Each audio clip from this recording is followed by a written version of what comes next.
Mouth pain isn't a side effect that gets talked about enough, but it affects up to 2/3 of people receiving chemo or radiation. A lot of this comes from something called oral mucositis. It's a treatment-related inflammation of the lining inside the mouth. Chemo and radiation can injure the fast-dividing cells that normally protect that lining, and when those cells break down faster than they can repair themselves, the mouth becomes red, sore, and more sensitive. Mucositis symptoms can vary from person to person. Some people notice mild redness or sensitivity, while others develop painful sores that make eating and drinking harder. When that happens, it can lead to unintentional weight loss, dehydration, and lower energy. So recognizing symptoms early really helps. Mucositis can show up in a few different ways. You might see redness or swelling along the cheeks or gums. Some people develop white patches or film, which can be a sign of irritation or early infection. Ulcers can form on the tongue or inside the lips. And many people notice changes in taste or increased dryness, which can make eating even harder. Mucositis also follows a predictable timeline for many people. With chemotherapy, symptoms often begin a few days after treatment and typically peak around days 5 to 7. With head and neck radiation, symptoms build gradually and usually peak during weeks 4 to 6 of therapy. The good news is that there are several evidence-informed steps that can help reduce discomfort and prevent symptoms from getting worse.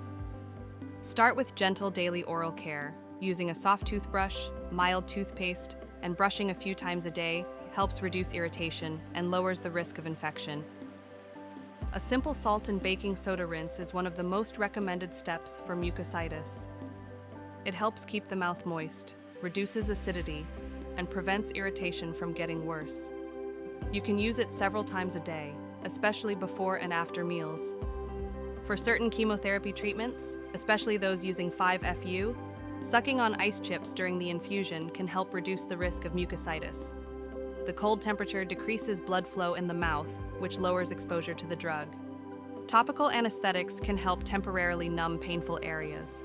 Some options are available over the counter, while stronger formulations like viscous lidocaine are prescription only. They don't treat the underlying inflammation, but they can make eating and drinking more comfortable for short periods. Your care team may also prescribe what's often called magic mouthwash. It's prescription only, and there are several different formulations. Most combine a numbing medication with Benadryl, an antacid, and sometimes an antifungal to help ease discomfort for short periods, especially before eating. For some chemotherapy regimens, dexamethasone mouthwash has been shown to significantly reduce the severity of mucositis. It's prescription only, and it's not used for every type of treatment, so your care team will let you know if it's appropriate for you.